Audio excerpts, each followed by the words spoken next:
Hello बच्चों, नमस्कार। Welcome my YouTube channel smart education right. तो प्यारे बच्चों, आप सभी लोग कैसे हैं? आशा करता हूँ अच्छे होंगे, बढ़िया होंगे, स्वस्थ होंगे और अपनी पढ़ाई कर रहे होंगे। जो यूपी बोर्ड के बच्चे हैं वो आसानी से अपनी पढ़ाई कर रहे होंगे और चीज़ों को समझ रहे होंगे और धीरे धीरे परीक्षा की ओर बढ़ रहे होंगे, क्योंकि उनकी परीक्षाओं की डेट क्या आ चुकी है, बहुत नज़दीक आ चुकी है। ठीक है, कितने दिन शेष बचे हैं? तो बच्चों, आपकी परीक्षा के दिन शेष बचे हैं 5। ठीक है, कितने दिन शेष बचे हैं? 5 शेष बचे हैं। तो आपका पहला पेपर किसका है? हिंदी का है। किसका पेपर है?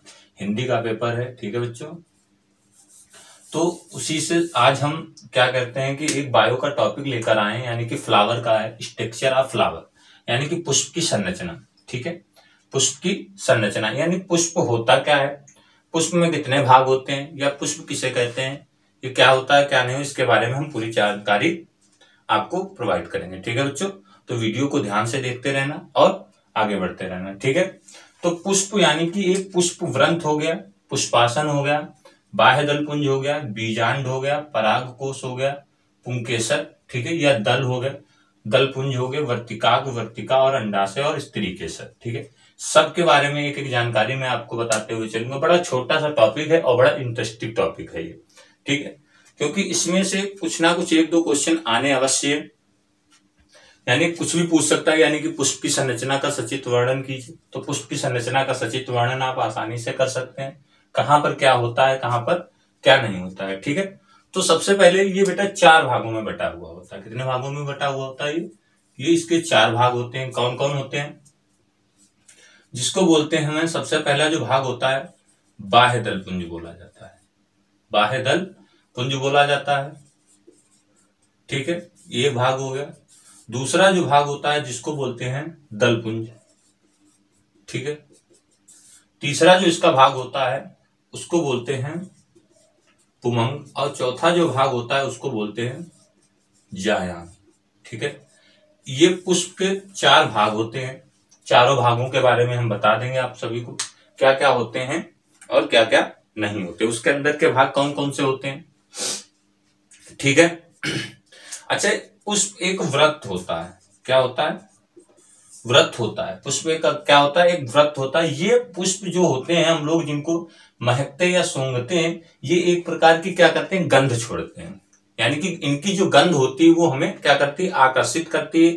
ठीक है, और इसमें जो यानी कि जो इसमें गुण होता है, यानी कि गुणसूत्र N होता है। यानी कैसा होता है? N होता है, इसीलिए इसको अगुणित कहा जाता है। क्या बोला जाता है बेटा? अगुणित बोला जाता है, क्योंकि ये N गुणसूत्रों पर होता है। ठीक है, यानी कि क्या होता है, N गुणसूत्रों पर होता है, इसीलिए इसको क्या बोला जाता है,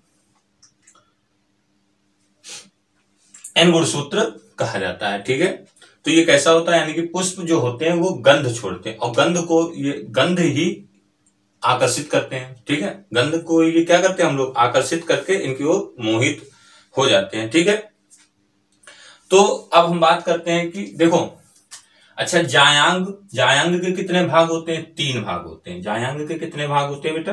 3 भाग होते हैं। कौन कौन भाग होते हैं? एक हो गया वर्तिका, यानी कि वर्तिकाग्र जिसको बोलते हैं। अब ये देखो, ये किसके भाग हैं बेटा? जायांग के भाग हैं। ठीक है, ये किसके भाग हैं? जायांग के कितने भाग होंगे? या तो इसको स्त्री केसर बोलते हैं, अंडाशय, वर्तिका और वर्तिका, अंडाशय, वर्तिका और वर्तिकाग्र हो गया। ठीक है, और यानी कि पुमंग यानी कि पुंकेसर, पुंकेसर के कितने भाग होते हैं? यानी कि उसको पुंकेसर कहते हैं। इसके भी 2 भाग होते हैं, एक पराग कोश होता है और एक पुतंत होता है। एक पराग कोश होता है और एक पुतंत होता है। ठीक है, इतनी बात समझ गए होंगे। ठीक है, करीब करीब यानी कि फूलों के पौधों की संख्या जो है वो करीब करीब कितनी है? 4 लाख है। कितनी है? ठीक है, 4 लाख है। इसकी फूलों के पौधों की संख्या जो है 4 लाख है। तो हम बात कर लेते हैं एक एक चीज के बारे में। ठीक है, पुष्प वृंत क्या होता है? यानी कि पुष्प वृंत उसे कहते हैं कि जिससे पुष्प जुड़ा हुआ रहता है। पुष्प वृंत क्या कहलाता है? जिससे पुष्प यानी कि फूल जिससे जुड़ा हुआ, जिसे डंठल बोला जाता है। यानी कि डंडे का आकार लंबा सा होता है, उसे डंठल जिसे कहते हैं, उसको हम पुष्प वृंत कहते हैं। पुष्पासन क्या होता है? ठीक है, पुष्पासन क्या होता है बेटा? पुष्पासन वो होता है जिसमें पुष्प का बनना होता है। पुष्पासन क्या होता है? जिसमें पुष्प का बनना होता है। अच्छा, बाह्य दल पुंज, अब हम बात करेंगे किसकी, बाह्य दलपुंज की। ठीक है, तो सबसे पहले हम बात कर लेते हैं बाह्य दलपुंज की। बाह्य दलपुंज क्या होता है? ठीक है, बहुत छोटा सा टॉपिक, बड़ा मजेदार टॉपिक है बेटा, बस आपको समझना है थोड़ा सा। ठीक है, ये पुष्प का कैसा चक्र होता है बेटा? बाहरी चक्र होता है। कैसा? बाहरी चक्र होता है। ठीक है, और ये पुष्प की क्या करता रहता है? रक्षा करता है। यानी कि आप सभी ने पुष्प देखा होगा।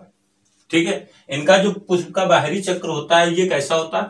हरा होता है। जो देखा होगा आप सभी ने, 4 पत्तियां हरी हरी सी लगी रहती हैं। जैसे मान लो पुष्प है ये, तो पुष्प में 4 पत्तियां ऐसे लगी रहती है और पुष्प को क्या कर रहती है? ढके रहती है, बंद किए हुए रहती है।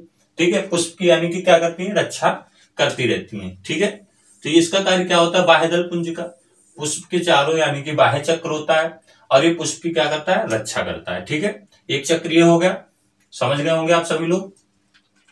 अब हम बात करेंगे दलपुंज की। किसकी बात करेंगे बेटा?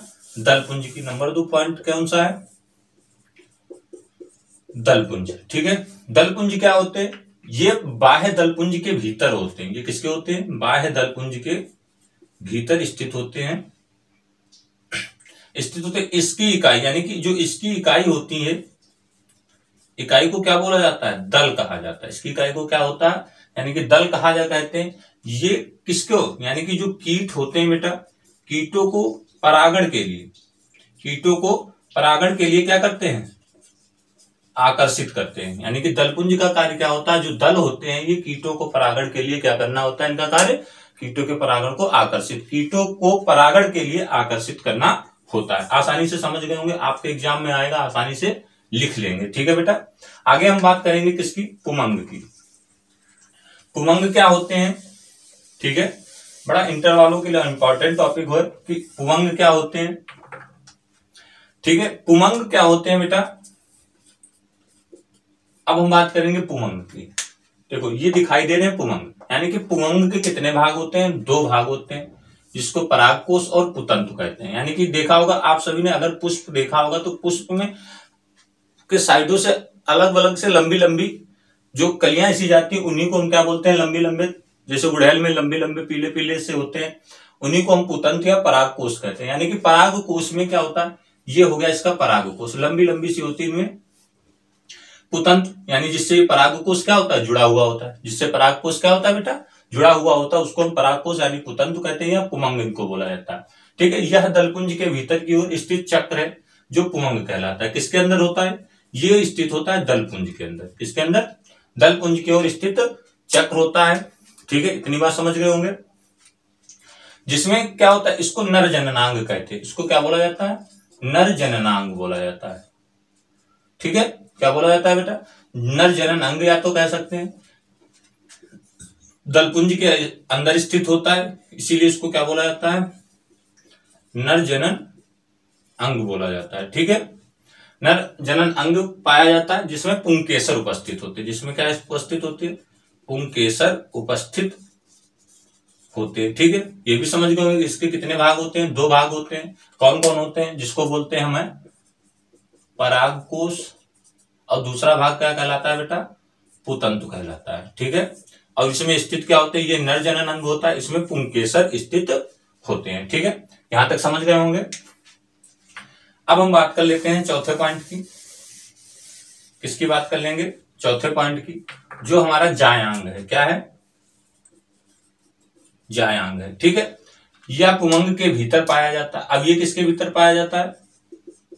पुमंग के भीतर पाया जाता है। ठीक है बेटा, पुमंग के ये भीतर पाया जाता है। इसको क्या बोला जाता है? जायांग बोला जाता है। यानी कि इसको हम बोल सकते हैं स्त्री केसर। स्त्री केसर। अब इसके कितने भाग होते हैं? 3 भागों में बटा होता है। कितने भागों में बटा होता है? एक हो गया ये जो सबसे ऊपर जो लंबी सी जाती है, जिसको बोलते हैं हमें वर्तिका। क्या बोला जाता है? वर्तिकाग्र बोला जाता है, सॉरी। ठीक है, दूसरा क्या होता है? जिसको बोलते हैं हमें वर्तिका, जिससे वर्तिकाग्र जुड़ा हुआ होता है, उसको वर्तिका कहते हैं। ये वर्तिका कहलाती है। ठीक है, और वर्तिका किससे जुड़ी होती है? तीसरा जो भाग है जिसको बोलते हैं हमें अंडाशय। जिसको बोलते हैं क्या? अंडाशय, ठीक है। अंडाशय में क्या पाया जाता है? बीजांड पाए जाते हैं। अंडाशय में क्या पाए जाते हैं? बीजांड पाए जाते हैं। आप सभी ने कभी देखा होगा पुष्प को, अगर ध्यान से देखा होगा तो पुष्प के अंदर एक फूला हुआ भाग होता है, एक फूला हुआ भाग होता है जिसको क्या बोला जाता है? अंडाशय कहा जाता है, ठीक है बेटा। यहां तक समझ गए आप सभी लोग कि अंडाशय किसे कहते हैं, ठीक है। तो यानी कि ये जायांग जो होता है ये कैसा होता है? ये मादा जनन अंग होता है। कैसा होता है? मादा जनन अंग होता है, ठीक है। अब इसमें क्या होता है कि स्त्री केसर, यानी कि इसमें क्या, इसको बोल भी सकते हैं, स्त्री केसर भी बोल सकते हैं।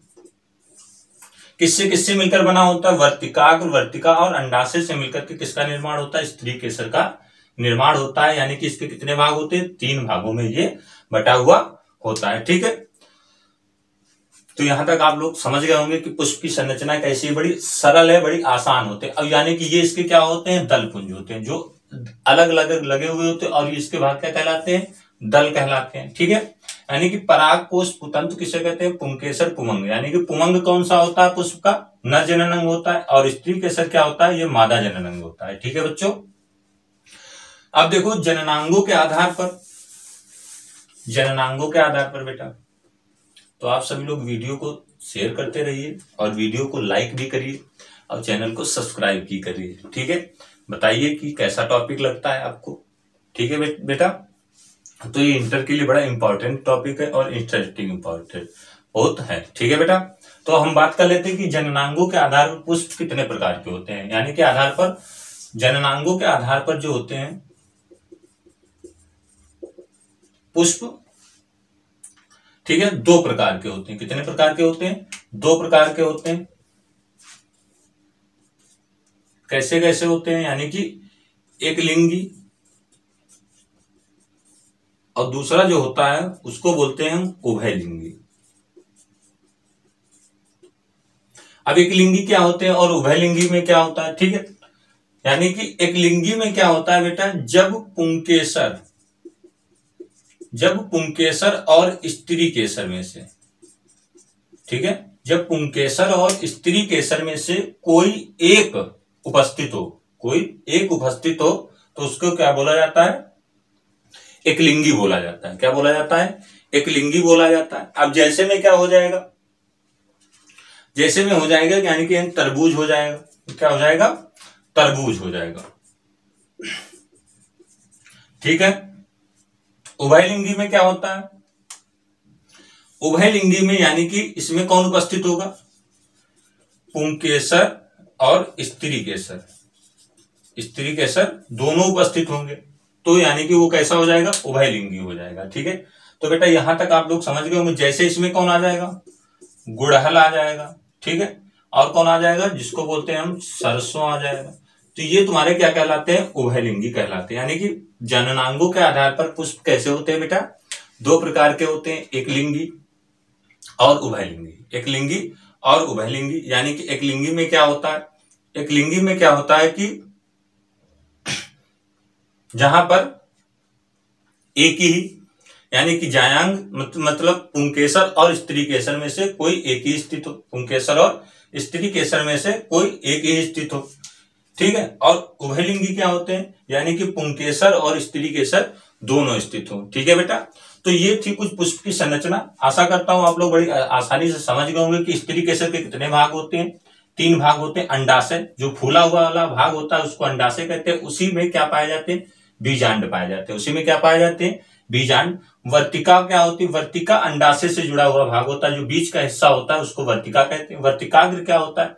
वर्तिकाग्र जो ऊपर का हिस्सा होता है, ठीक है, उसको क्या बोला जाता है? वर्तिकाग्र बोला जाता है, ठीक है बेटा।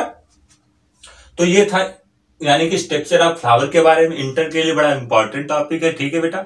ये छोटे छोटे टॉपिक आप लोग इसको क्लियर करते जाइएगा और आसानी से पढ़ते हुए चलते चले जाइएगा, क्योंकि जितनी मेहनत करोगे उतने ही अच्छे आपको नंबर मिलेंगे, ठीक है। कि तैयारी